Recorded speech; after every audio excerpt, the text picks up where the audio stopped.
And I'll bring this mic so we can have two.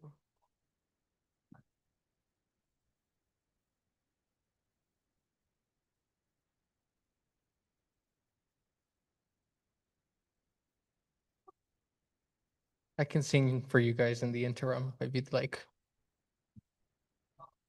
I told them I was gonna do the Nutcracker maybe. Oh, but that I told the production they won't do ballets, that I'll do walking. Okay. Since it's a presentation, we'll go ahead and get started. I apologize. You guys have now till 7:35. I gave you guys a few more minutes now. Go. You may continue. Okay. So yes. My name is Nimrin. Once again, I'm Chief of Staff of the Academic Affairs Commission.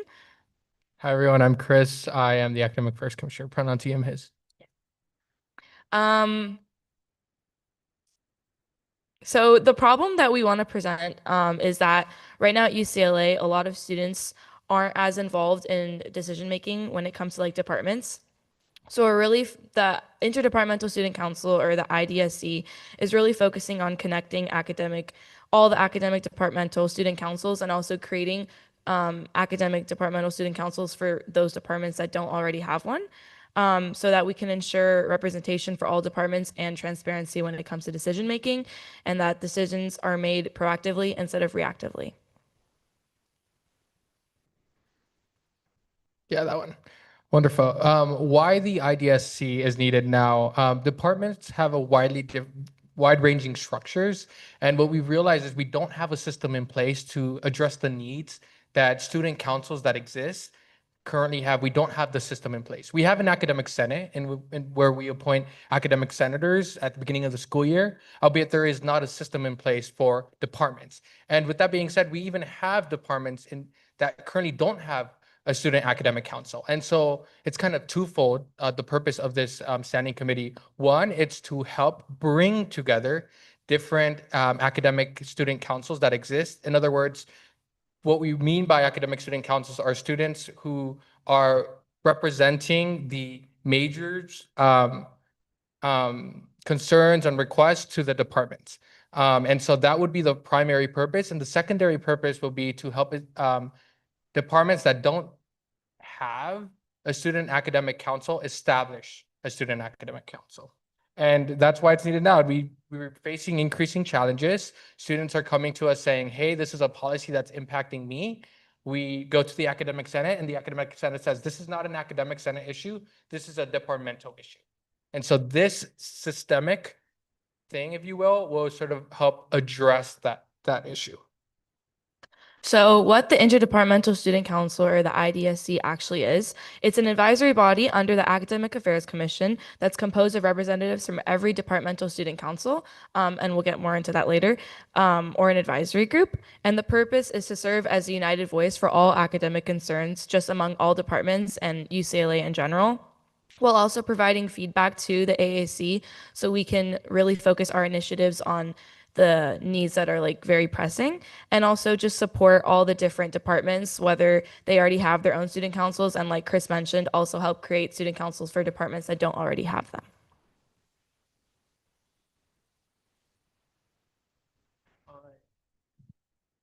Yeah, that one. Perfect. All right. So just very briefly, we do have the charter and new business. The membership is going to comprise of 2 representatives from each existing council. And when they establish councils for other departments that don't yet have them, this will also apply to them. A primary who has voting power, and an alternate who doesn't have voting power unless the primary is absent. And the oversight will be the Academic Affairs Commission. And again, it's to ensure that every department has representation while maintaining consistent oversight and accountability. So for the selection for the representatives, each department will nominate 2 students, and then the Academic Affairs Commissioner will interview all the nominees. And then if it's deemed that a representative is like not qualified, then the departments will just resubmit a nomination, and all the process will be passed through the ARC for final approval. And then the structure for the leadership within the council, the Interdepartmental Council will have a speaker, and the different representatives from the respective councils will vote on who the speaker will be. We'll have a vice speaker who will manage more of the logistics, the communication, and act as a speaker if the speaker is absent. And then again, they'll have a close collaboration and communication with the Academic Affairs Commissioner to ensure that the duties are being met. Duties like creating councils and advocating to other departments to create councils for them. So the actual like logistics of the meeting and the operations, we plan to have the IDSC meet at least once per quarter, but that is subject to change more or less depending on obviously the pressing concerns and needs. And then the agenda is going to be set by the speaker and the Academic Affairs Commissioner collaboratively. And the secretary will be appointed each meeting to take minutes. And then a majority vote is required for all decisions, and the AAC will break all the ties when it comes to voting. So again, the responsibilities very briefly. I think it's a slide forward. Anyway, the responsibilities very briefly are sort of four that we could identify very easily. A, to advocate and represent the different departments, to provide departmental council support so that the AAC has the ability to do so. Three, to recommend academic policy feedback, to also come together to see what is being done very, very simply, what is being done in one department that can benefit another department. So when you bring people together, they can have that kind of conversation and then recommend to different departments. And then just quarterly action reports that will be made available to the public. And again, this is preliminary, so whatever the council establishes will be good for them to do as work, will be their prerogative. So why this will actually make a difference and why it's important. So for students, they'll just be more involved with their academic advocacy, and it also gives them an opportunity to get more involved in their department decision making, and obviously provides more support for the undergraduate departments in itself, and will ensure more transparency and more academic equity across all the majors and their departments. And then for USAC, it'll be a reliable, structured way to receive academic information from the departments, and also help USAC be more involved in decision making as well, and just understand the needs better from all like aspects in the school. Some long-term benefits. A, it increases academic engagement across departments. B, it formalizes a communication pipeline between students and administrators within the various departments. C, it creates an institutional memory and continuity across the years, right? But by placing this system in place, it strengthens USAC's role as a campus-wide academic policy leader within the departments. We have access to the Senate, but we need departmental access. And then it helps prevent crises or inequities by catching issues early, again, with that open collaborative sort of structure. So why institutionalizing the IDSC matters? Without the IDSC, our representation is inconsistent. And once again, departments are working in silos. So there's not a lot of communication between departments when it comes to decision making, and transparency just isn't as effective as it can be with the IDSC. And with the IDSC, once again, you have a structured, inclusive, campus-wide form of academic representation, and students can really get involved in that to ensure transparency. So the IDSC is sustainable, student-centered solution that strengthens our ability as AAC, but more broadly USAC, to enhance academic advocacy, particularly through the departments. So we're available for any questions. You guys have 2 minutes if you have any. Are there any questions? They have 2 minutes.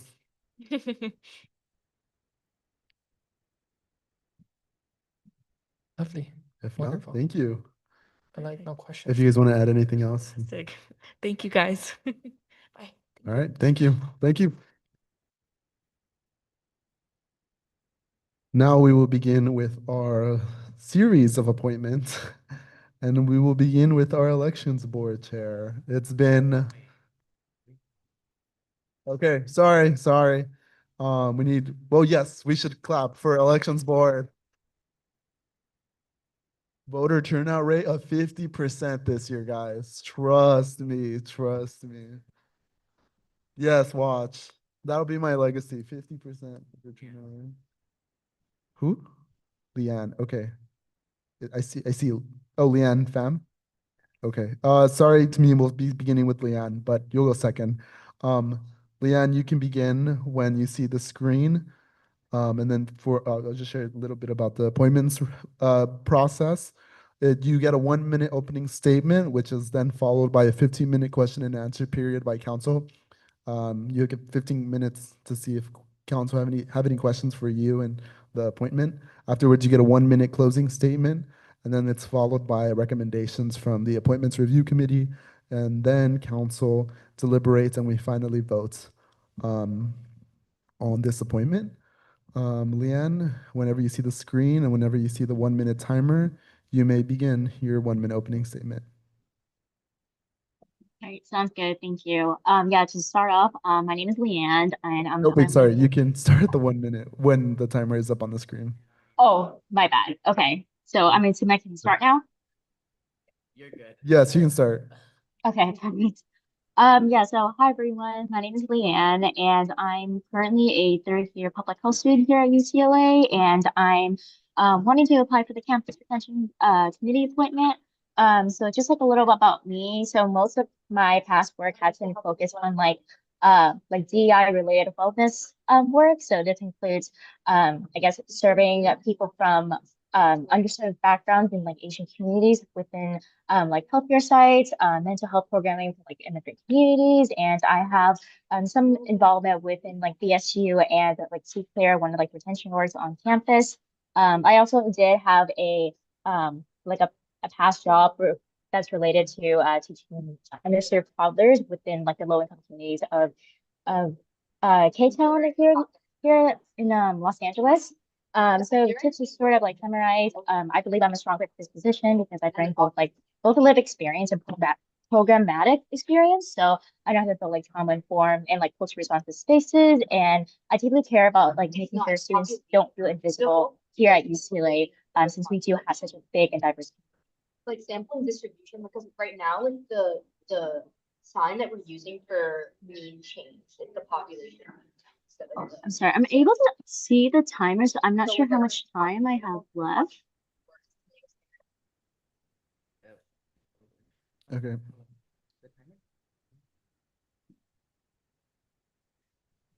You can add anything else if you'd like to. Okay. I think I said all I needed to say, so we can move on, I believe. Yeah. Okay, thank you. We'll now be moving on to your 15-minute question and answer period. I guess one of my first questions is, how will you ensure that your voting decisions reflect the needs of all students served by the CRC and projects as well? Yeah, so I think one of the things I do want to focus on is to make sure that every voice is heard and every voice is being included in conversations. Especially here at UCLA, we have such like a diverse community where like some groups feel like they need to be more recognized, or like some groups feel like they are marginalized because like other groups are taking to focus more. So one of the things I do kind of want to bring is to make sure that every marginalized voice is heard through, and that we involve them in like every conversation that deeply impacts like their like student life here at UCLA.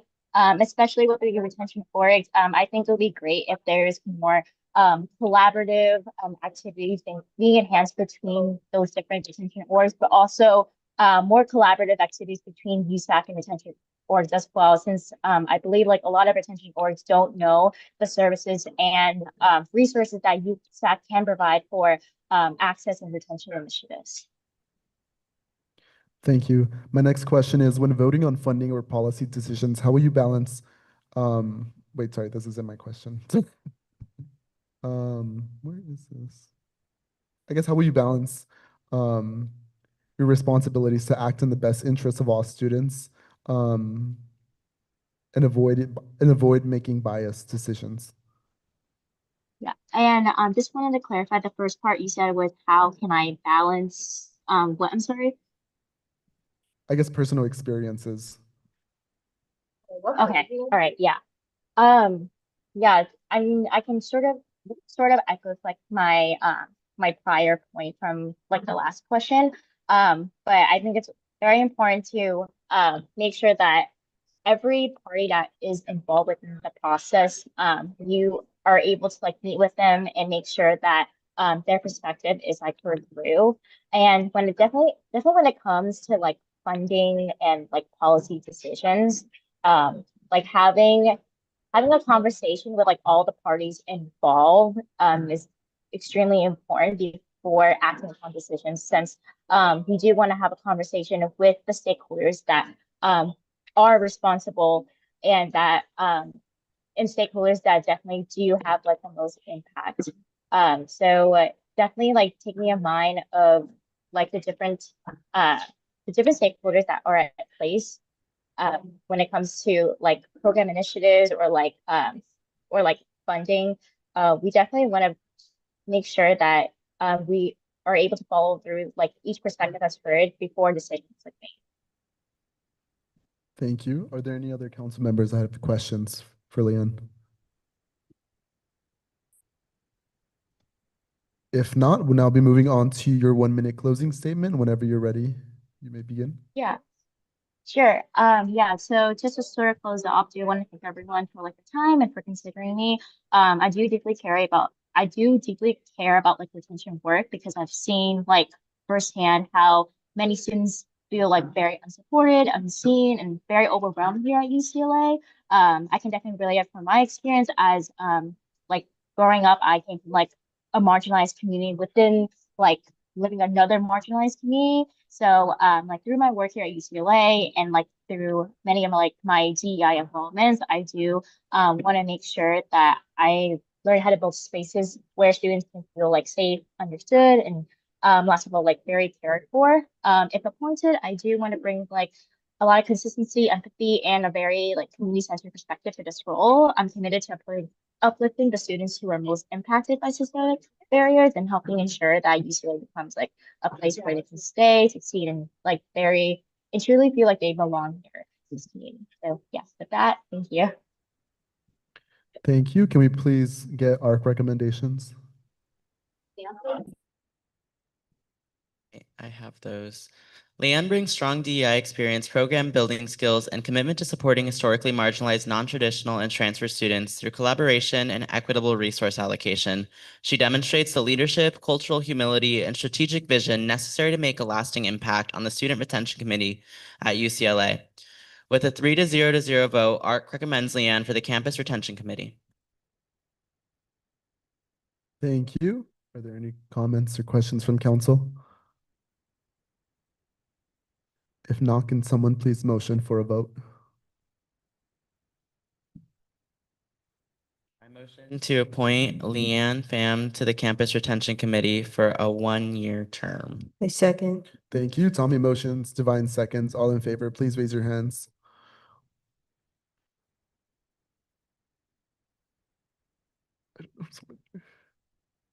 Please lower your hands. All against.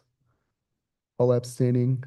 With votes of 11 to 0, Leanne Pham is approved to serve on the Campus Retention Committee for a 1-year term for the 2025-2026 academic year. Congratulations, Leanne. We'll now be moving on to Tamim with the Elections Board Chair. Whenever you're ready, you may begin your 1-minute opening statement.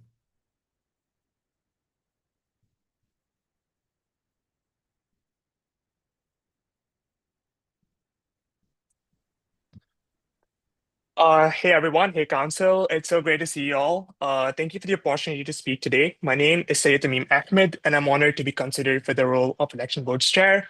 I approach this responsibility with a clear purpose: to protect the legitimacy of our student democracy by ensuring that every election is transparent, equitable, and trusted across our campus. My work at UCLA and beyond reflects that commitment. I've resolved complex conflicts as an RA, built inclusive programs through the International Student Representative's Office, and designed organizational systems that serve thousands of students. These experiences taught me how to lead with integrity, communicate with precision, and make decisions that hold up under scrutiny. They also brought me into direct contact with first years, transfers, international students, graduate communities, cultural organizations, student workers, and residents, both off and on campus. I understand how different groups engage with student government, and I know where the gaps in outreach and accessibility still exists. If appointed, I will prioritize clear rules, consistent enforcement, and the most comprehensive voter education and outreach system our campus has seen. This includes active engagement with every corner of campus life, spanning all class years and all communities, to make sure that every single student knows their rights, understands the process, and feels empowered to I mean, participate. thank you, thank you. Sorry. No, you're good. You're good. We'll now be moving on to your 15-minute question and answer period. Does anyone have any questions? Because then I'll go. Kaya? Since you served on USAC before, you're familiar with a lot of people who might be running for student government next year. How will you ensure that there's no unconscious bias that plays into your role? That's a great question. I think so. Bias, every single person has bias. And to ensure that there is no bias by one person, you need to make sure that the team, that is the election board's team, consists of diverse perspectives with a lot of people on it. And there's not going to be any favors within the election season. You might be my friend. I may know you, but there's not going to be any special favors as an election board chair. I have been in many positions where there have been conflicts of interest.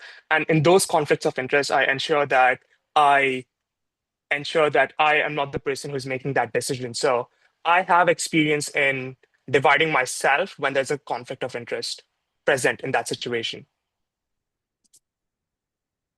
Anyone else? Can you speak a little bit about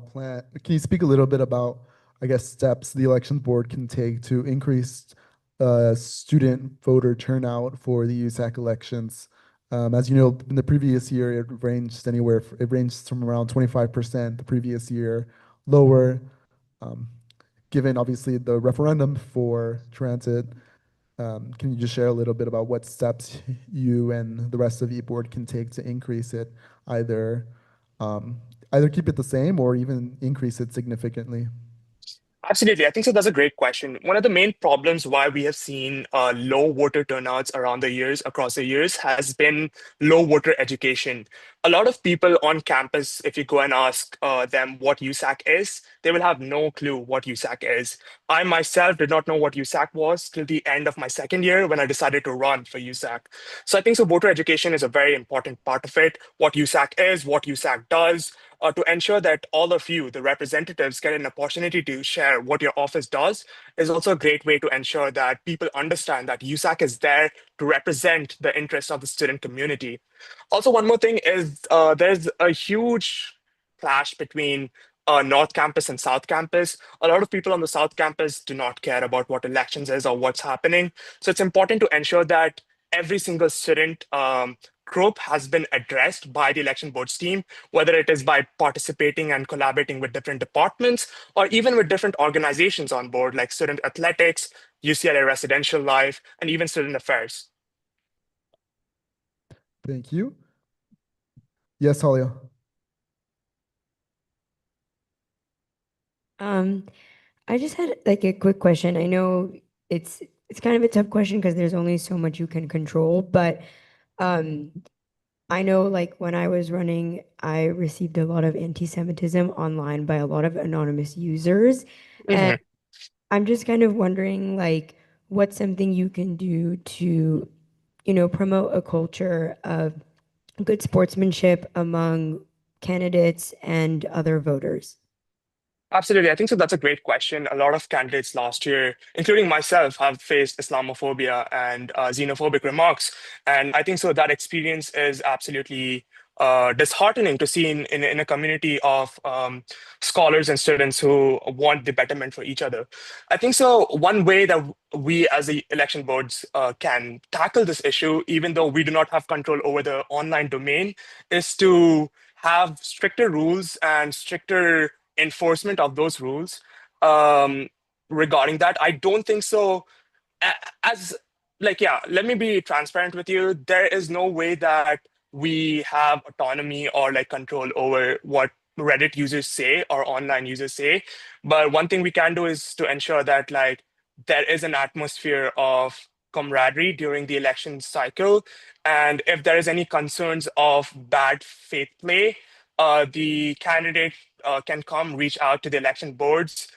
We can have a talk with the candidate and also like the alleged party who is suspected of that bad or like unfair play, and we can have that conduct from there on. But yeah, it's a tough situation in the digital age that we live right now in. But yeah, we will have actions and we will have safeguards to ensure that this is not a recurring thing in the future elections. Yes, Chris? Hello, Tamim. If appointed, what specific reforms or improvements, in addition to the ones you already spoken about, would you propose to strengthen future USAC elections? Yeah. And also, how would you go about doing that?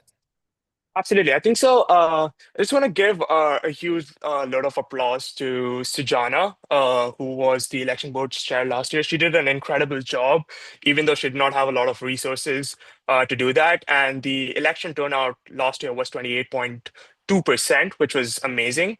To ensure that we have a strong election system, I think so. It is very important to first of all, increase outreach about what USAC is and what elections are, and to maybe include USAC's responsibilities and roles within the orientation system so that people can understand what USAC is and what USAC does. Because if you do not know or if you don't feel represented by USAC, you're not going to go come out and vote. So probably be by collaborating with offices like the NSO office to ensure that people who are coming in from their first year onwards know what USAC is and have an idea about what USAC is.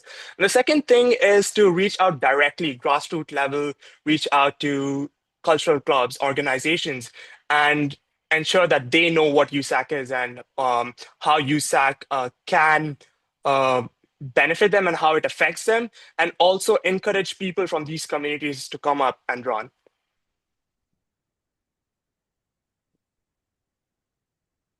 Brett? Hi, Tamim. Thanks for coming and speaking with us. I wanted to kind of touch on a point that you just mentioned with the fact that a lot of our positions last year were uncontested. What initiatives or what would you do to try to encourage more people to run, given that, these are positions where we have control over funding, appointments, et cetera? Absolutely, that's a great question. I think so. Once again, it's all about voter outreach and education about what USAC is. As I said earlier, like a lot of people don't know what USAC is or feel alienated by the idea of USAC. They think of USAC as a foreign entity who is just there and they do their meetings and that's it. But that's not the case. As someone who was a part of USAC last year, I know what happens in the meetings and the impact of every single officer sitting right there. So it's important to ensure that every single student feels and understands what USAC is, the power, the responsibilities, and the roles of every single USAC officer. And I think so to ensure that people know this, it would be great to collaborate with every single office to ensure that you, as an officer yourself, can tell to all the students about what your role is, what you do in your position, and why students should apply to be in your position. So I think so, yeah, it all comes back to voter education and outreach.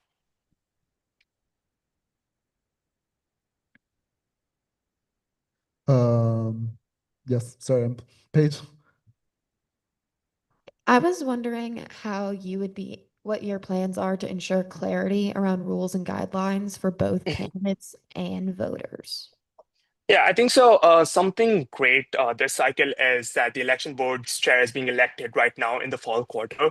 So we will have a couple of months to work on a clear set of guidelines, including flyers, posters, as well as a clear set of guidelines of what, the guidelines for both the voters as well as the candidates. So that will give us a lot of time to ensure that there is clarity in every single position, as well as all the guidelines for that.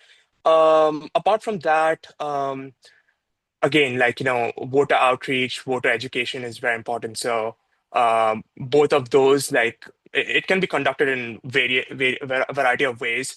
And honestly, that I have a lot of ideas. For example, town halls, just sitting up in Bruin Walk and asking people about what USAC is, or like what they think USAC do would be a great idea. I last year in my campaign, and like even the year before, I distributed popsicles, and I got to know a lot of diverse perspectives about what students think about USAC and what it is. So, fun activities like that. It doesn't have to, you don't have to portray USAC as something which is daunting and completely official, but also to ensure that like students understand what that is, and that provides clarity in also a fun way. So yeah, we have time, and we are since there will be an election board council by January, we can start the work early, and like it should be pretty efficient in terms of clarity. Okay, again. You mentioned many times that you want to enforce stricter guidelines and stricter rules, and even that you would have more time to come up with these. But can you give an example of a concrete action that you want to take, or what this stricter guideline or stricter rule would be?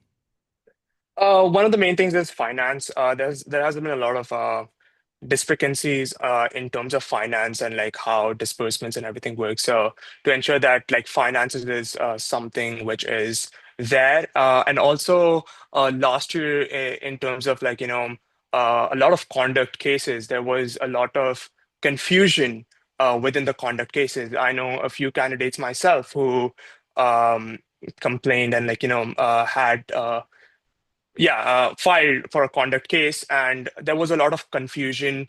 The actions as well as the charges for each conduct case wasn't equitable, in the sense it wasn't the same for every single candidate. So to ensure that, like, hey, if you miss this deadline, this is going to be the penalty, and to ensure that that has been portrayed and also um, given to every single candidate way beforehand, and to also have chats with every single candidate to ensure that they understand what the rules and regulations are, so that they do not face any problems while running.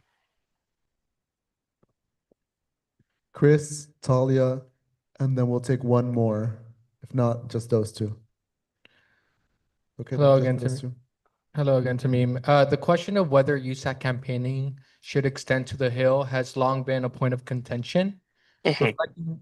Reflecting broader debates about access, equity, and the sanctity of residential spaces, how do Yeah. you position yourself within this ongoing discussion? In your view, what are the most compelling advantages and disadvantages of permitting campaign activity on the Hill as opposed to maintaining restrictions on campaigning in that area?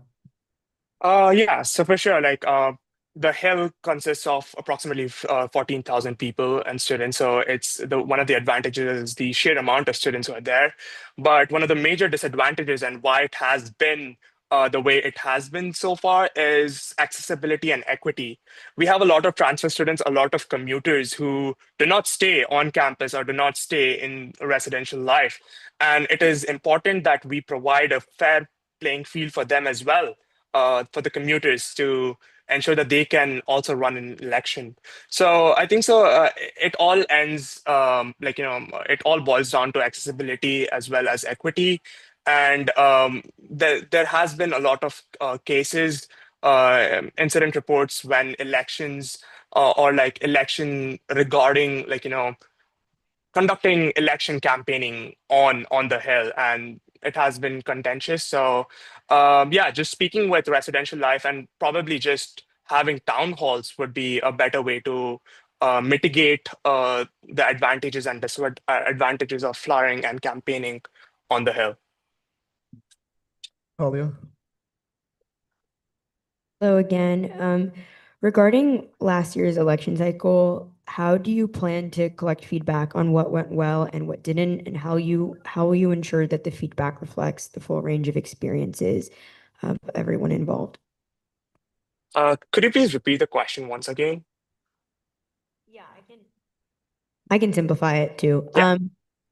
Basically, just how do you plan to kind of collect feedback on what went well and didn't go well last year, and how will you make sure that you're getting feedback from like a holistic set of feedback?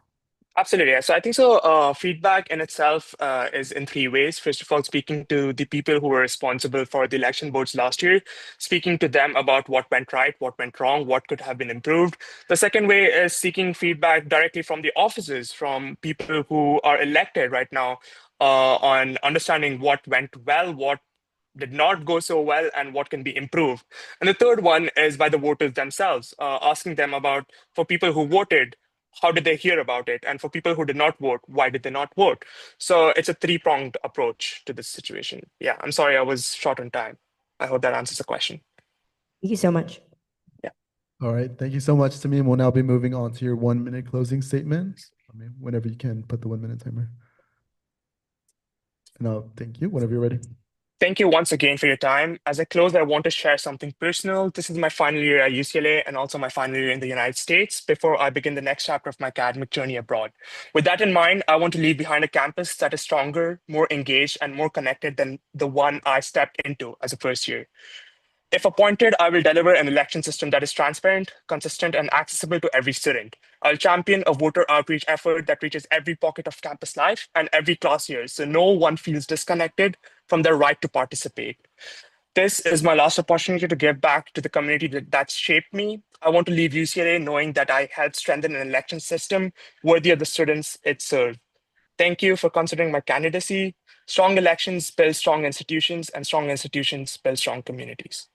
Thank Thank you. you so much. We'll now be moving on to ARC recommendations.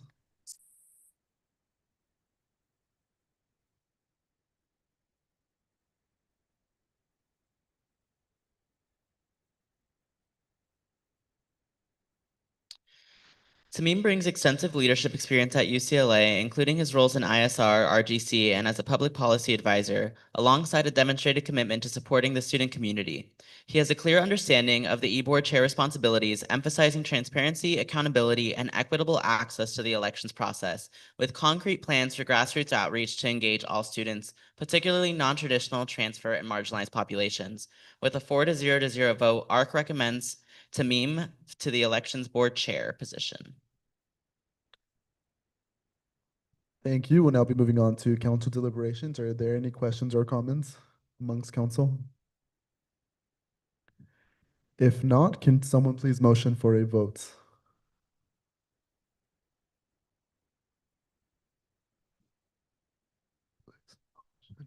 Votes. I motion to appoint Tamim Ahmed to the e-board chair for a 1-year term. I Second. second. Oh, Divine okay. motions. Who seconded? Tommy seconded. All in favor, please raise your hands.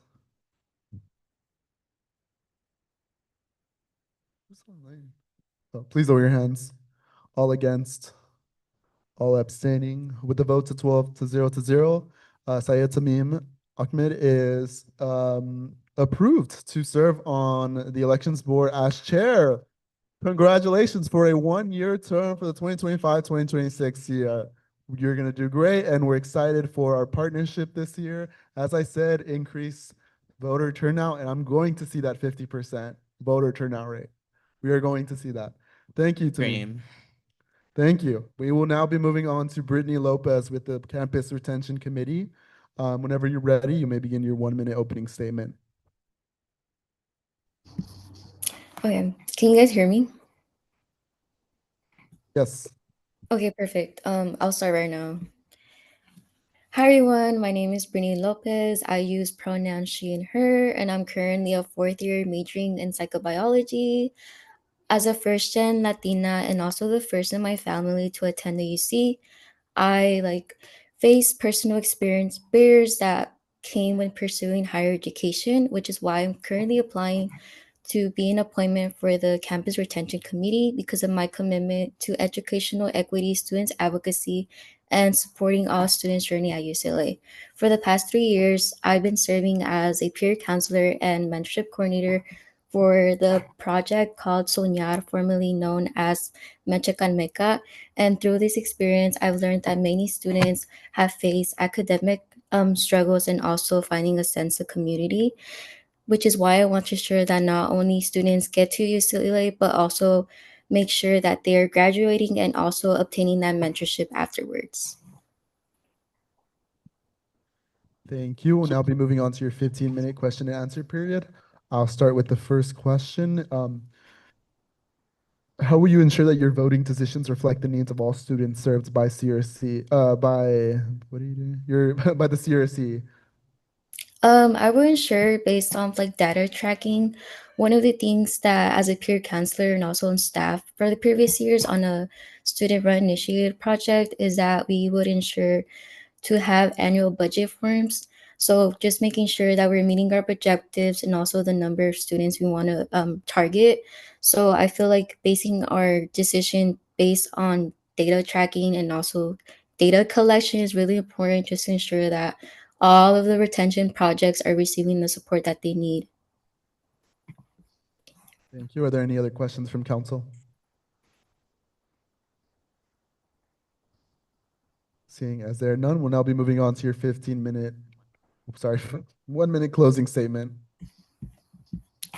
Okay, I just want to say thank you so much for the opportunity to have this interview.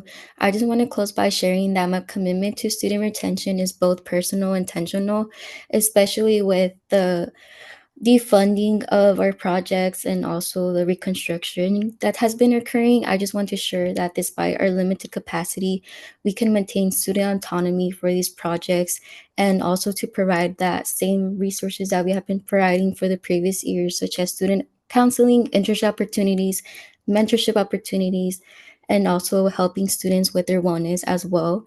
If appointed, I hope to bring not only my leadership skills, but also my empathy, cultural awareness, and dedication to community building. I would be honored to contribute to CR's work and to help strengthen the support structures that allows our students to persist and grow and succeed at UCLA. Thank you so much, Brittany. We'll now be moving on to ARC recommendations. Tommy, thank you.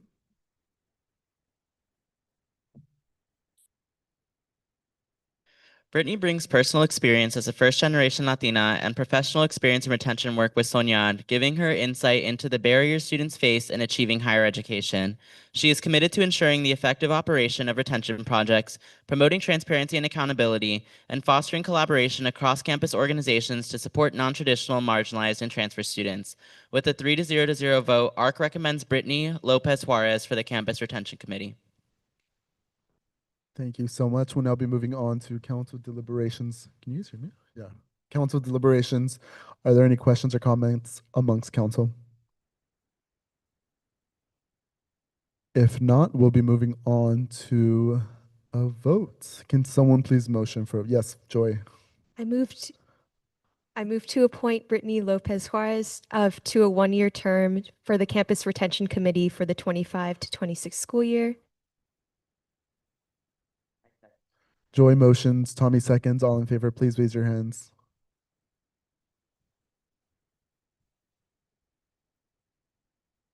Please lower your hands.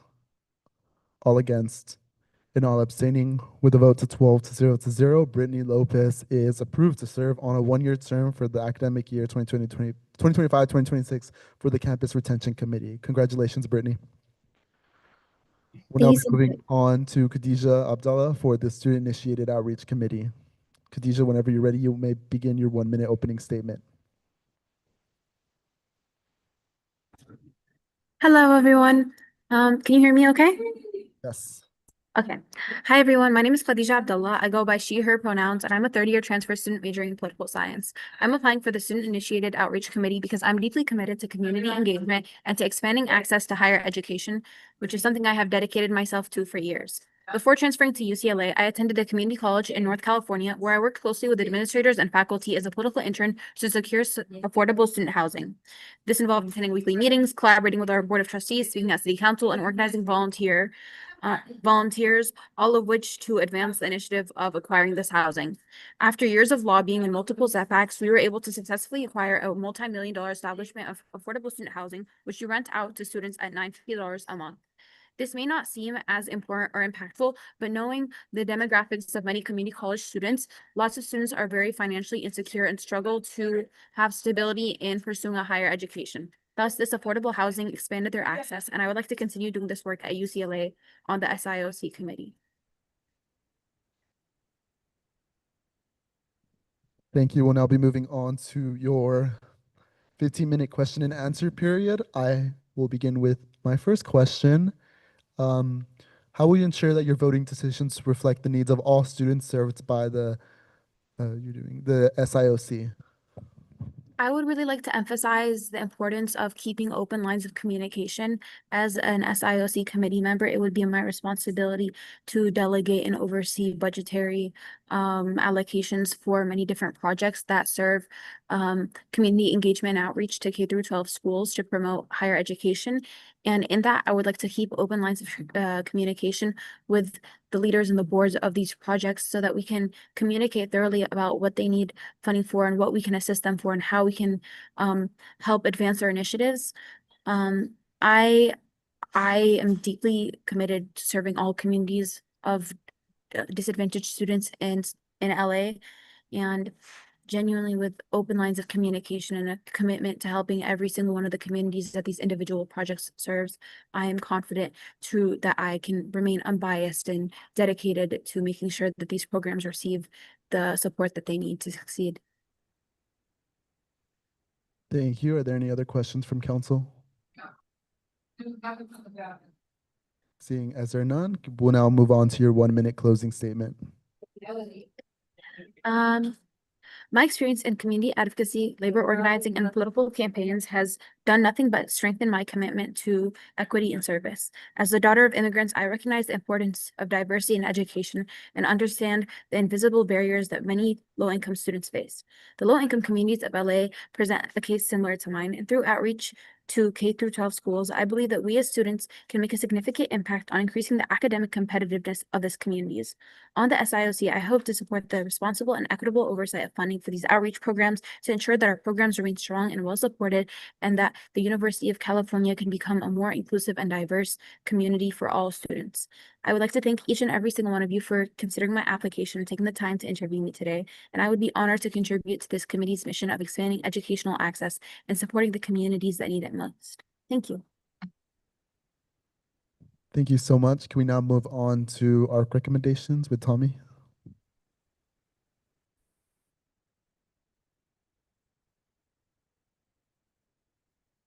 Khadijah brings her experience as a transfer student and a background in student government, demonstrating a commitment to expanding access to higher education and supporting underserved communities. She is dedicated to equitable allocation of resources, transparency in decision-making, and engaging with diverse student perspectives to ensure non-traditional, marginalized, and transfer students are fully represented. With a 4-0 vote, ARC recommends Khadijah for the SIOC committee. Thank you. We'll now be moving on to council deliberations. Are there any questions or comments amongst council members? If not, we'll now be moving on, and I ask now if someone can please motion for a vote.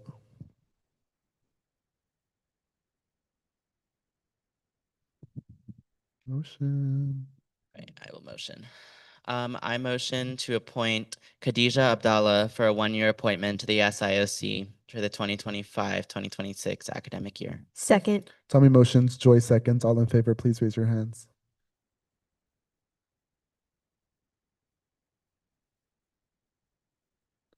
Please lower your hands. All against. All abstaining. With a vote 11-0, Khadijah Abdallah is approved for a 1-year term for the 2025-2026 academic year to serve on the Student-Initiated Outreach Committee. Next, we'll be moving on to Sabrina Kamua for the Campus Retention Committee. Sabrina, whenever you're ready, you may begin your 1-minute opening statement.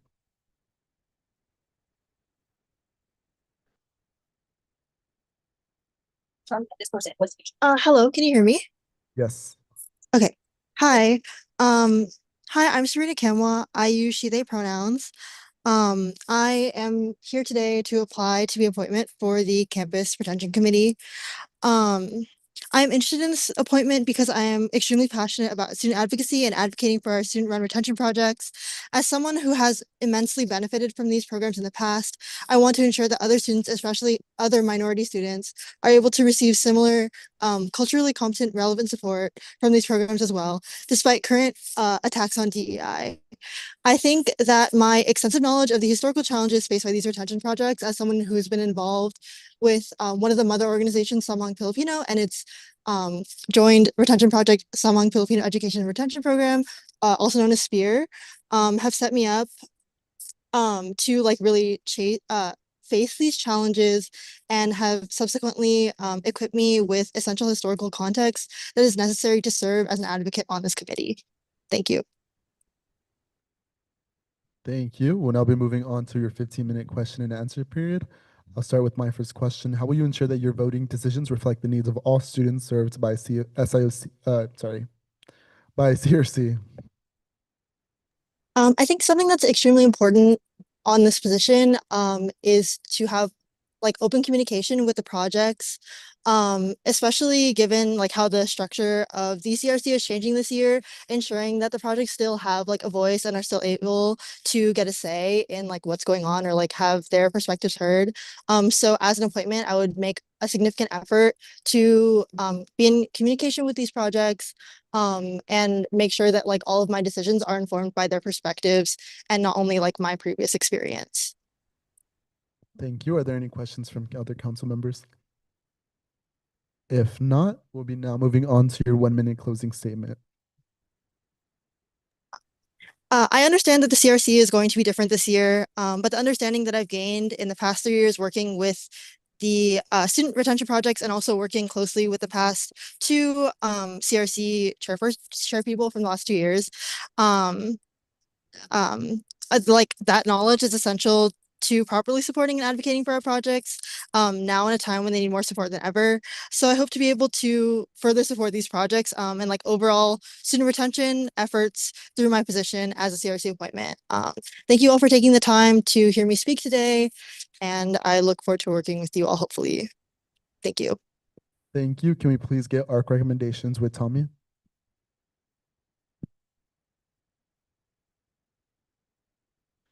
All right.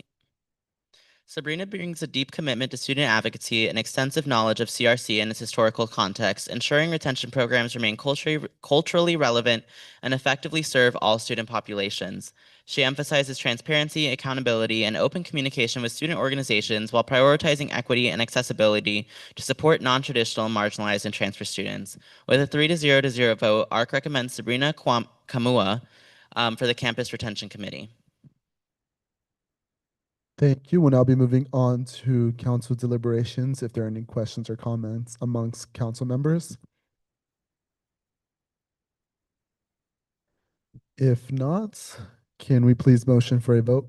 I motion to appoint Sabrina Kamua for a 1-year term to the Campus Retention Committee for the 2025-2026 academic year. Second. Tommy motions, Joy seconds. All in favor, please raise your hands.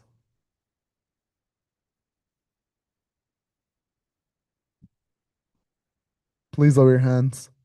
All against. All abstaining. With the votes of 11-0, Sabrina Kamua is appointed to the Campus Retention Committee for a 1-year term for the 2025-26 academic year. We'll now be moving on to Iman Almuti with the Congressional Advisory Board as chair, I believe. Yeah, so ARC approved her. She's consent. If anyone has any reservations, make it known. If not, congratulations, Iman. You are officially, per our bylaws, chair of the Congressional Advisory Board. Campus Advisory Board. It's the yeah. Next we'll be moving on to Lena Nguyen with the Campus Retention Committee. Whenever you're ready, you may begin your 1-minute opening statement. Hello? Okay. Hi, my name is Lena Nguyen, and I am currently a 4th-year traditional neuroscience student, and I go by she, her pronouns.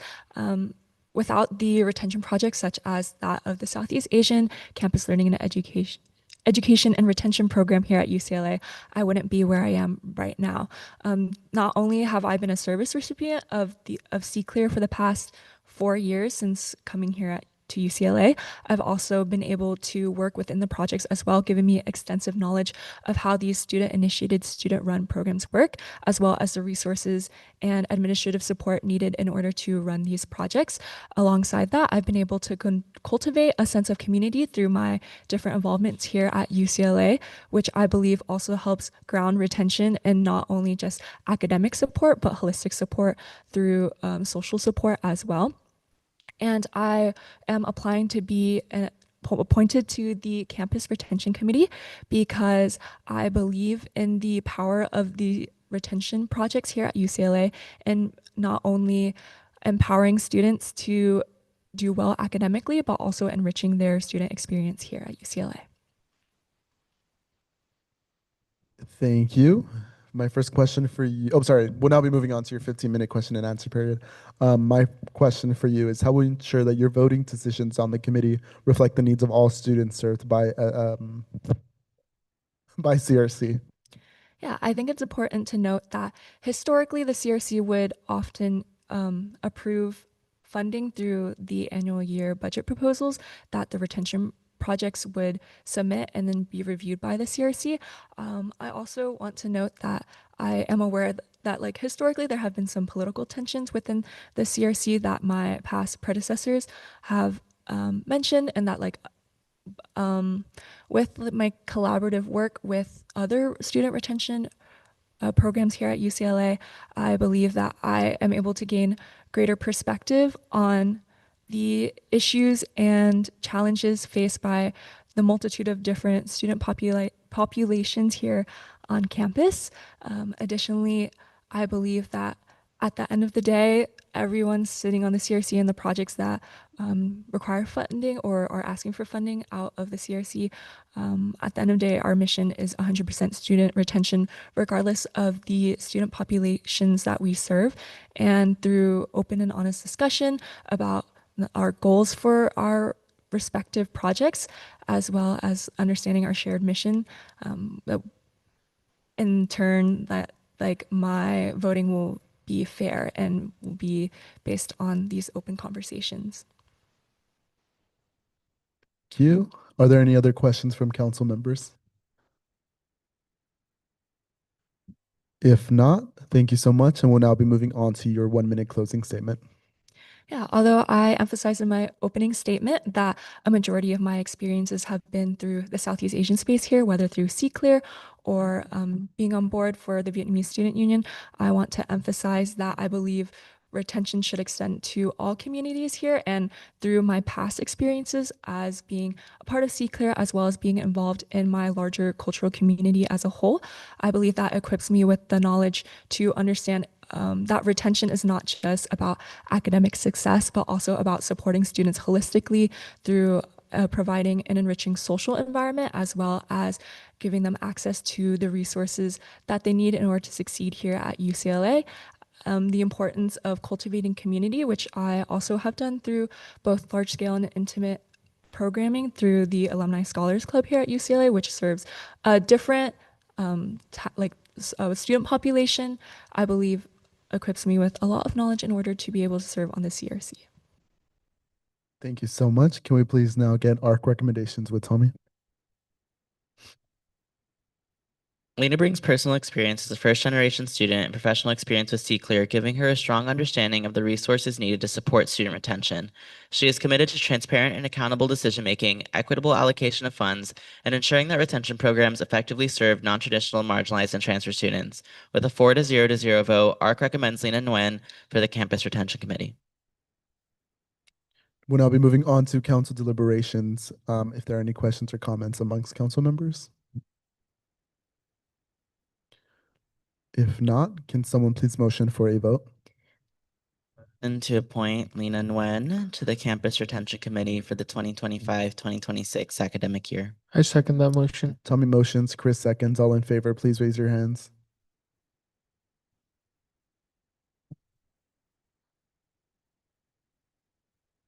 Please lower your hands. All against, all abstaining. With a vote of 11 to 0, that motion passes, and Lena Nguyen is approved to serve on the Campus Retention Committee for a one-year term for the 2025-2026 academic year. Congratulations. Thank you for your time this evening. Next, we'll be moving on to Kimberly Sockwell with the Campus Retention Committee. Whenever you're ready, you may begin your 1-minute opening statement. Can everyone hear me? Yes. Okay. I do apologize in advance if there's background noise. My name is Kimberly Sockwell. I'm a second year. I use she, her pronouns. I am a political science major and triple minor in African American studies, Chicana X studies, and a public affairs minor as well. I am currently a African Student Union Access Coordinator. I'm committed to serving on the Campus Retention Committee with integrity, consistency, and a deep dedication to student equity. As a disabled student and working college student, I understand what it means to navigate UCLA while balancing accessibility needs, academics, and responsibilities outside of the classroom. I worked at the ACLU for 4 years for education equity, youth mental health, and I am committed to helping and supporting disadvantaged students. This lived experience drives my commitment to strengthening retention programs that support students who often feel overlooked or underserved. Thank you. We'll now be moving on to your 15-minute question and answer period from council. I'll begin with my first question. How will you ensure that your voting decisions reflect the needs of all students served by CRC? I'm dedicated to showing up prepared and being responsive with that. My priority is to advocate for transparent decision making, equitable resource allocation, and programming that truly reflects the needs of marginalized first generation working, disabled, and non-traditional and historically underrepresented students. I'm committed to ensuring that every student has the support, community, and academic tools they need not only to come to UCLA, but to stay at UCLA and thrive and graduate with confidence. Thank you. Oh, yes, Joy. How will you specifically ensure that disabled students are represented by the CRC?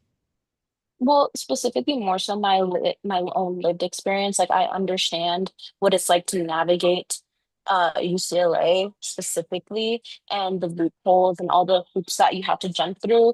I think also me being able to talk to other disabled students and understanding their perspectives, like I said, not only my own experience, but also trying to understand others with non-visible disabilities as well and how we can help them.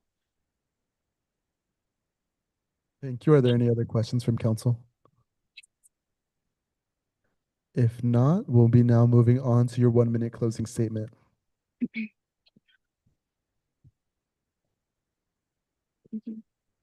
Thank you everyone for considering me. I am ready to bring my lived experience, dedication, and work ethic to the Campus Retention Committee as a disabled working student, Hispanic, Black, and the daughter of an immigrant.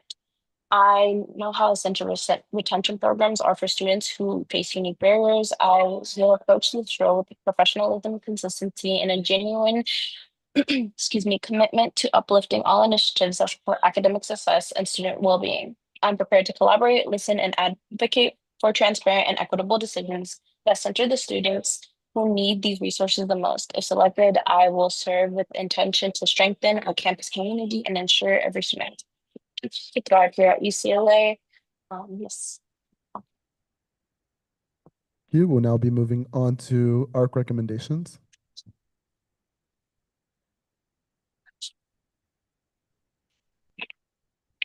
All right, Kimberly brings experience as the ASU Access Coordinator and extensive advocacy work, including 4 years interning with the ACLU focused on equity and access. She is committed to promoting transparency, accountability, and equitable support for non-traditional, marginalized, and transfer students, leveraging her knowledge of retention and access programs to create meaningful and lasting impact. With a 4 to 0 vote, ARC recommends Kimberly Sockwell for the Campus Retention Committee. Thank you, Tommy. We'll now be moving on to council deliberations. Are there any questions or comments amongst council members? If not, can we please motion for a vote? Yes, Joy. I move to appoint Kimberly Sockwell to a one-year term to the Campus Retention Committee for the 25 to 26 school year. Second. Joy motions, Divine seconds. All in favor, please raise your hands.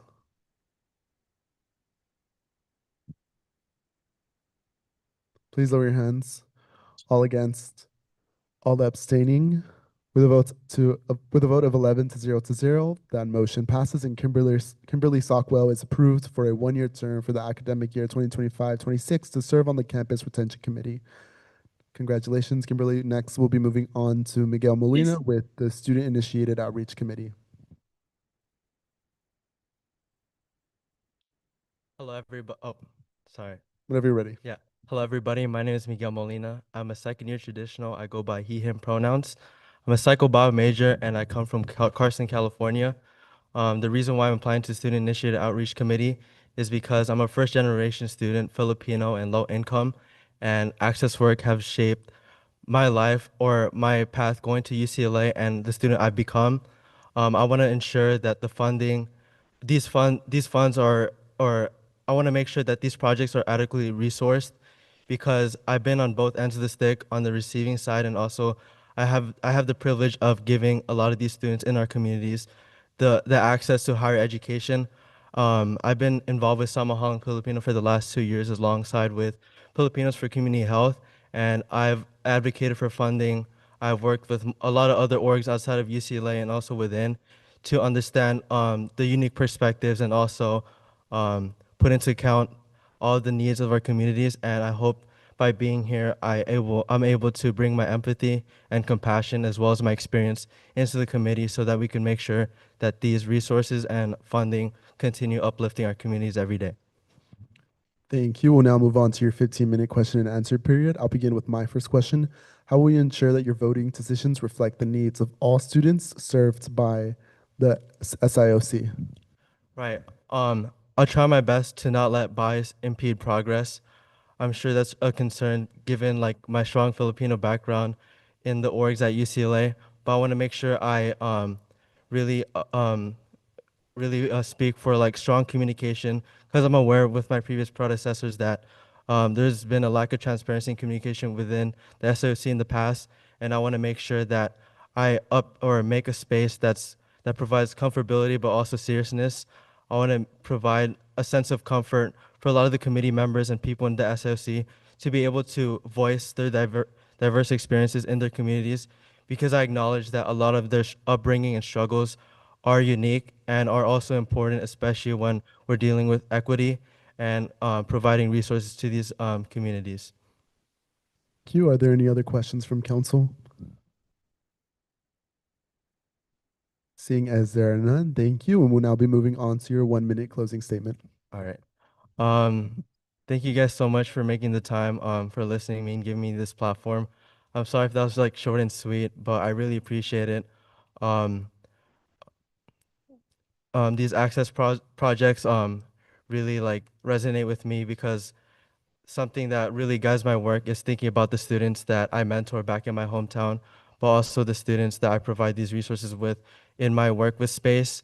And I think about all the times that they tell me, oh, we really enjoyed like giving us the opportunity to come to UCLA for free, or we really enjoyed talking to the upperclassmen that you provided us for this panel.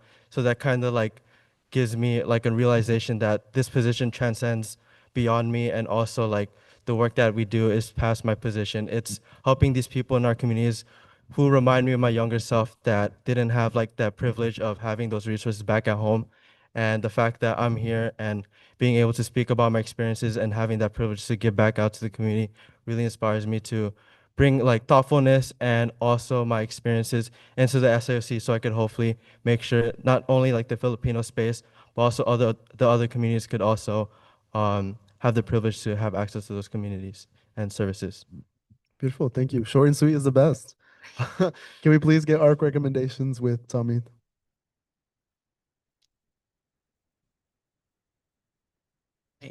Miguel brings personal experience as a first-generation low-income student and a strong commitment to access and outreach, understanding firsthand how these programs can be life-changing. He is dedicated to promoting transparency, accountability, and equity in funding allocation, fostering cross-community collaboration, and supporting non-traditional, marginalized, and transfer students. With a 4-0 vote, ARC recommends Miguel for the Student Initiated Outreach Committee. Thank you, Tommy. We'll now be moving on to council deliberations. Are there any questions or comments amongst council? If not, can someone please motion for a vote? Right. I motion. Oh, someone else want a motion? You can motion. Tommy motions. All right, I motion to appoint Miguel Molina to the Student Initiated Outreach Committee for the 2025-2026 academic year. Second. Tommy motions, Joy seconds. All in favor, please raise your hands. Please lower your hands. All against. All abstaining. With the votes of 11 to 0, Miguel Molina is appointed to the Student Initiated Outreach Committee for a one-year term for the 2025-2026 academic year. Congratulations, Miguel. Thank you guys so much. And I appreciate you guys. Like, I didn't realize like how long these meetings are, but you guys have a great rest of your night. Yeah. Thank you. Thank you. And we apologize for having you at the last. We should have. Yeah, thank you. We should have had in-person go first. But thank you. Thank you. We will now be moving on to officer reports. I'll keep it also short and sweet. I encourage everyone to attend the UC Regents meeting tomorrow at 12:30 p.m. Jose will share a little bit about the context. Also, we shout out to our Arelis Marlene in our office for coordinating a fireside chat with Regent Jose Hernandez on Friday from 12 to 2 p.m. at the Latinx Success Center, where he will be speaking on a wider range of issues, and students will be able to ask him any questions to engage with UC leadership. Tommy? Okay.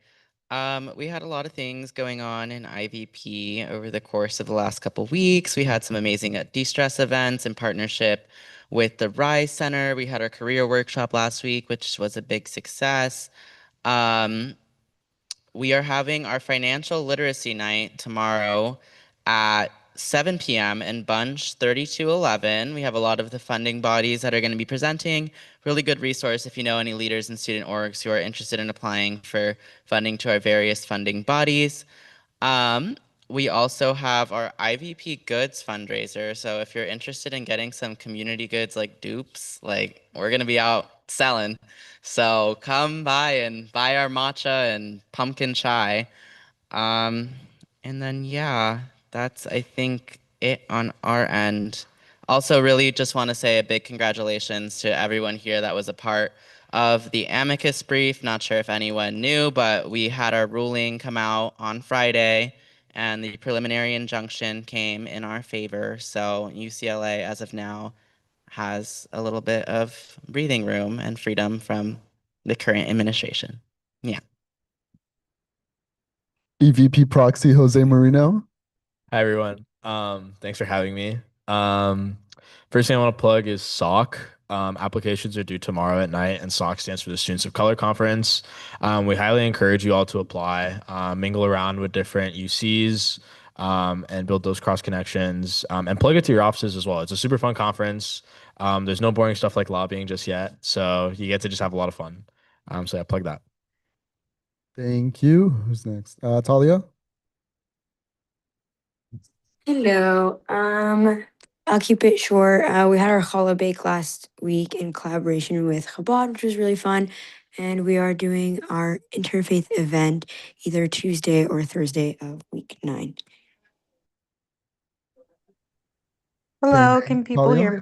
Yes. Can people hear me? Yes. Okay, awesome. Hi, I'm sick, so I am not there, but hope everyone is doing well, enjoying the rest of their quarter. No, nothing big here. Just really want to uplift a couple things, including the student health experience Google form that my office released for Be a Well Bruin team, and then also really excited to have worked with TSR, IVP, Gen Rep 3, in fact, to release academic accessibility feedback form. So please fill that out as well. Also, please attend a Regents meeting. I was really grateful to have two successful events last week with EVP, including our NAGPRA teaching, as well as the Regents teaching. So please pull up and do your best to try to public comment, whether in person or call in, which is what I'm doing tomorrow, and try to come in early as well. But yeah, thank you. Hope you guys have a good rest of your week. Thank you, Brett. Yeah, similar to Jaya, just not a whole lot going on except the forums. Please check those out. Did want to mention though that recently been working with Student Homes Coalition to start a chapter here at UCLA in collaboration. Got some help from EVP. So please check that out. Look at Student Homes at UCLA on Instagram, and if you're interested, share it with your spaces and trying to get some more housing advocacy just in general. Thank you. Divine? Wait, no, sorry. Chris? My updates will be written tonight. Thank you. Thank you. Daniel? Just wanted to quickly shout out our first event in our speaker series that happened 2 weeks ago, the live dating show that we did in collaboration with Nectar. Huge success. We had over 600 people, I think, there. Yeah, it was a lot of fun. We also finished our LA film screening series with Mid 90s and La La Land last week. Those were also a big success. And then one of our last events of the quarter is Funked Up, which is this Thursday at 7 p.m. in Ackerman Grand Ballroom. We have opener Aussie Camaro with headliner Fouché. And then our very last event of the quarter is going to be week 10, Thursday in Kirkhoff Patio. It's going to be Noon Tunes in collaboration with ASUCLA. Artist is still to be announced. And yeah, we're just working on programming for next quarter. Thank you. Divine? Okay, yeah. So 2 weeks ago, Word on Wednesday had an Ice Out of LA fundraising event. Went really well. We raised almost $400 for Carson, LA. Also, CAC is hosting a donation box for Hurricane Melissa relief. I think this is such a great opportunity to give back to those affected by Hurricane Melissa. I know someone going to Cuba with this company called Reckless Soul, this organization called Reckless Soul. So these donations will be able to directly benefit people. So I highly encourage anyone to donate if you can. It's in the box in the Transfer Student Resource Center. And it will be out a little bit more until December. Yeah, and then last Thursday was Art Series' very last gallery of fall quarter. It was Indigenous Expressions, our annual gallery in collaboration with the American Indian Student Association. This week we got a few events going on. Tomorrow at 7 p.m., our ARC funding chair will be at the IVP Financial Literacy Night to share tips on how to successfully apply for ARC and receive funding. Also tomorrow from 6 to 8 in Kirkhoff Grand Salon Room, new location, Word on Wednesday is having a Make Words Not War event that's focused on performances and education, focused on the impacts of war, genocide, and empire peoples around the world. And then DCT Diversity Tours, first trip of the year to Lamert Park in collaboration with Caribbean Students Association and the African Student Union. It's going to be great. There's going to be Jamaican food. So we're all filled out with RSVPs, but check us out next quarter for what we're going to do. And yeah, that's all. We're just planning for winter quarter now. Joy? So along with DSU representatives, TSR, GR2, GR3, and the IVP, we have been regularly meeting with AVC SEPLO and other administrators about our accessibility advocacy projects. We met with AVC McDeluca, Pamela, and Seppi today regarding potentially using Ackerman or the Student Activity Center for the Lily Shaw Disability Cultural Center. They are in strong support of the project to secure the Lily Shaw Disability Cultural Center, and we are also considering using Strathmore and rolled out Kaufman and Wooden as possible locations. Echoing what Jaya and Brett said, please fill out the academic accessibility feedback form posted on the FAC, DSU, GR2, GR3, and IVP Instagram to share your experiences with getting CAE accommodations and or hybrid modality for classes. And we are also planning 3 accessibility town halls every month in winter quarter to give informed feedback to administrators to improve CAE, Bruin Access, and other accessibility services. The rest will be written. Thank you. Sorry, I lost my tab. Nico? I'll keep mine written today. Thank you. Hannah?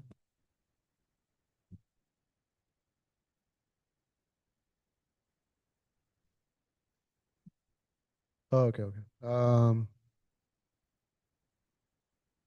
Paige? For TSR, we have sent out a sys.org survey to different California community colleges to see about transfer experiences. We hosted an event at the Hammer for a tour, and we have been in connection with the Bruin Research Center to talk about getting involved. We had a wellness yoga event. We had a coffee and pastry transfer social. We had a painting tote bags events in collaboration with FAC and SWC. And for housing, I want to shout out all the offices who have been responding and helping us for our Thanksgiving and holiday basic needs drive. We're planning on handing out food, basic needs, resources, diapers to students across campus on the 25th and this December 6th. And thank you to everyone who's given us funding and manpower. I also want to echo again the accessibility form. If you know anyone who has had any issues getting remote access or have ever tried to get remote access and been denied, I would love to hear those testimonies ASAP. I am meeting with the UC Academic Senate tomorrow, and those would be incredibly helpful in my discussion with them. Thank you. So right before this, we had our Bruins Around the World event, which was a massive success, and I just ran here from there. But we had a bunch of cultural clubs perform. We had a lot of food. We had henna and a very, very, very big turnout. We didn't have enough chairs. And then we're still accepting up submissions for Echoes, which is the literary collection. So poetry, short essays, one act plays, or any other literary works. We have our financial literacy and taxes workshop on the 22nd of November. And that's the link for that is on our Instagram. We had our first Global Bites dish last Wednesday. And then we were also at the DashU collaboration event, the Meet Your Representatives event, November 5th. And then we have the Student Legal Services event coming up. Everything is almost finalized, and it's going to be before the end of this quarter. And then I'll just keep the rest written.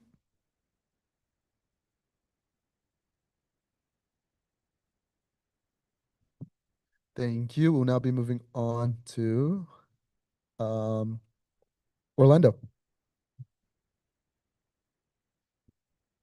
Hello, everyone. Hope you're all doing well. I do not have any updates. Thank you. Lorelai?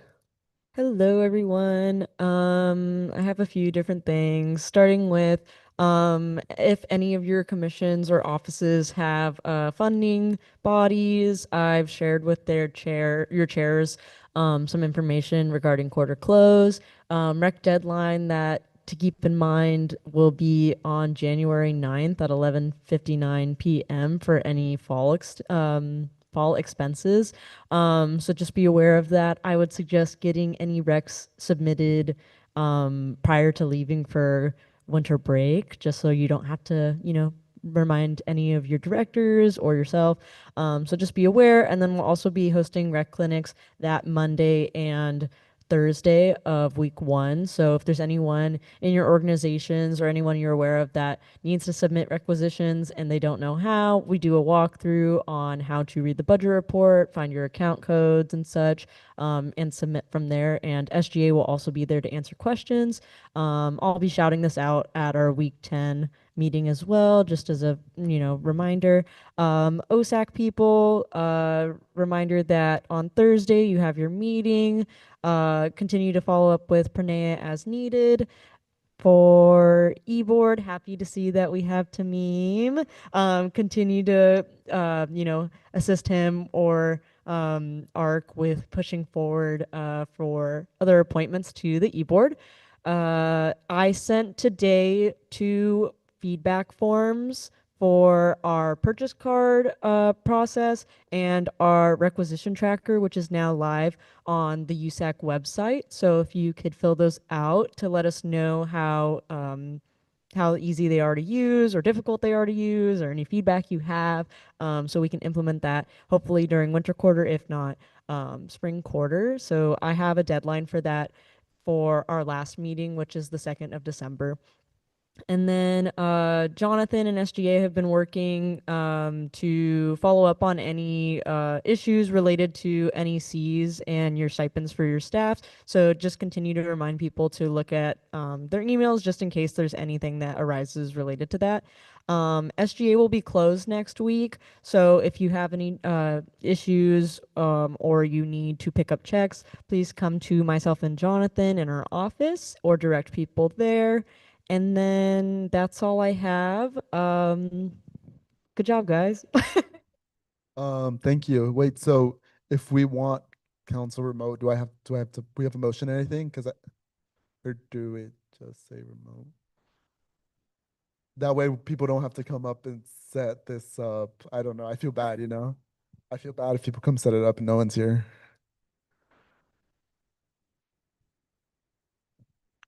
I mean, I think it's fine. And then Jessica, we would just cancel with event services, right? So Yeah. if you'd like to announce that, it just needs to be like made aware when the Okay. agenda sent out. Okay. Well, so announcements. USAC council meeting next week on week 9 will be virtual, fully remote on Zoom. Right? Yeah, I know. It should be like that every week. I'm just kidding. Next, we'll be moving on to new business with Chris with the Interdepartmental Student Council guidelines. Oh, wait, or who? You forgot me. Oh, I sorry, might sorry. sit here, but man. I know, sorry. Sorry, even though we've been I'm making really eye across from contact you. on council. Sorry. Laura. Thank you all for giving me some time away. I needed it real bad. Recreation spaces open for winter quarter reservations on Monday. If your office needs an account, please have one of your signatories contact me and I will send them instructions. And then I won't see you next week except for on Zoom. Wow, I'm just like a one and done. That's it.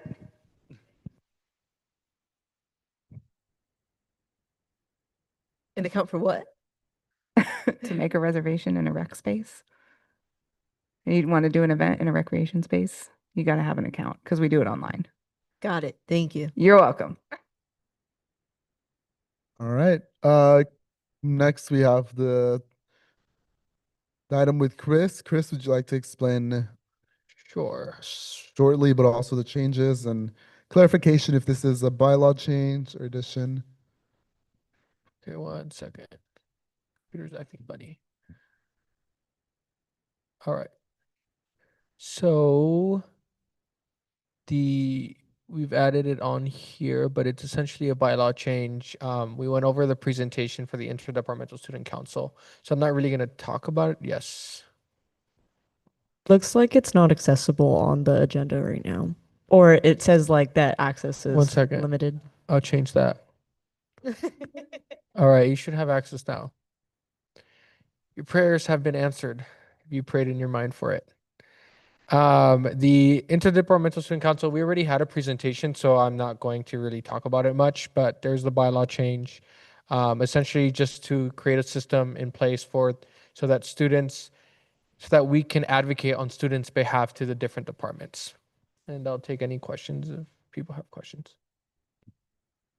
I'm tired and my head hurts, so I'll be succinct. Okay. Can someone please motion for, oh no, motion, sorry, I'm sorry. Next, we'll be moving on to the bylaw change with TSR's office. Basically, this bylaw change is removing certain appointed positions that just, for lack of a better word, have become useless. Um, one is for the Transfer Leadership Coalition, which we have been working to keep independent from USAC. And then the other one is for Transfer Pride Week, which doesn't exist anymore. it's a different week now, and they're just both of these committees are asking us to not point anymore. So, yeah. Can I ask why why TSR office wants TLC to move away from council? It's meant to be a space for non-student government transfers to talk, and it's a collection of student like sole registered organizations to come together and discuss strategies to improve the school. That we just want it to be a space for, and they want it to be a space outside of USAC for students. Sounds good. Thank you. All right. Thank you. We'll be moving on to that next week.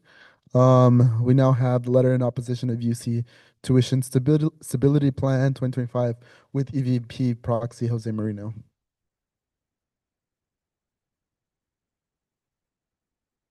Guys, just to give a quick context about what cohort tuition is. So, back in 2021, there was a pilot model that was ran across the system that essentially would lock tuition for direct entry students for 6 years and for transfer students 4 years. And this is based off expected completion rates. So for direct students, they think it would take about like 6 years, transfers 4 years. And so, for example, class of 2026, our tuition is locked until we graduate or however long it takes. And then, for example, 2027, those students could see their tuition increase by up to 5%. A part of that pilot model was a 45% return to aid, which is basically all of the revenue that was generated from that model would go back to institutional aid for students. In the new model, they want to reduce that to 35%. So that means less money that's going back into institutions for institutional aid. And there's a 1% step increase that's meant for capital projects, which are projects that sometimes don't even serve students. The UC has a lot of properties across the country and across the state. And so that could be going to that. And so with the Diego and Tommy's office, we wrote a letter. And do you just want me to read the letter? Okay. Dear Chair Riley and members of the Board of Regents, on behalf of the Undergraduate Student Association Council at UCLA, we write to express our strong and urgent opposition to the proposed changes to the tuition stability plan and reduction of return to aid funding. This proposal asks future generations of students to pay more while receiving less at a time when thousands of undergraduate students are consistently struggling to afford housing, food, textbooks, and other essentials. The University of California has long been an engine of socioeconomic mobility for generations. It has upheld the public promise that talent, ambition, and hard work, not wealth, determine a student's future. This legacy has transformed California, uplifted countless families, and made the UC a global model of accessible excellence. Increasing tuition and simultaneously reducing financial aid threatens that promise. At UCLA, the cost of attendance for in-state students living in university housing exceeds $43,000 per year before aid, with many students relying on CalFresh, emergency grants, and institutional support just to stay enrolled. Lowering the return to aid rate from 45 to 40% slows the growth of critical financial aid precisely when students need it most. Additionally, the UC is proposing the indefinite 1% step increase, which they can earn revenue on top of inflation. This revenue is explicitly reserved for capital development projects and will not be put towards student services, success, or aid. To ask students to front the bill for the UC's deficits at a time where student programs are rampantly being cut is inappropriate. We recognize the university faces real financial pressures, including declining state support and federal uncertainty, but students cannot be treated as the university's safety net. Part of the governor's conditions for the multi-year compact included maintaining the affordability of the UC. The tuition stability plan gives the state more reason to cut existing lines of financial support, despite students being the strongest voice against previous attempts to cut the UC's base budget. We urge the regents to vote to reject the proposed changes to tuition stability plan, which means increasing the return to 8 to 45%, rejecting the 1% step increase, and removing the ability to bank increases. We also request the regents to vote again in 5 years. After consulting students and their caregivers, the UC must remain accessible and affordable to all students, present and future, and then respectfully, and then those undersigned. I also want to plug that the regents are meeting tomorrow and Thursday. We highly encourage you guys to sign up for public comment and make this heard. They're voting on cohort tuition tomorrow. And yeah, just if you guys have any questions about that, text Sherry or get in contact with me. I can connect you to her. She'll have more information about where to meet. And they always meet at Luskin. Thank you, Jose. Are there any questions? Thank you. Alrighty, everyone. I hope to see you there tomorrow at 8:30 a.m. Yeah, Laura. Oh, by law. I'm like, no, we're not voting. No, we just presented. We love tuition. I motion to approve the 9 letter. p.m. I motion to approve the letter in opposition of UC Tuition Stability Plan 2025. Second. Tommy motions, Brett seconds. All in favor, please raise your hands. Please lower your hands. All against. All abstaining with a vote of 10 to 0 to 0. The letter passes. And I hope to see everyone there at the crack of dawn. Goodbye, everyone. I adjourn at 9 p.m.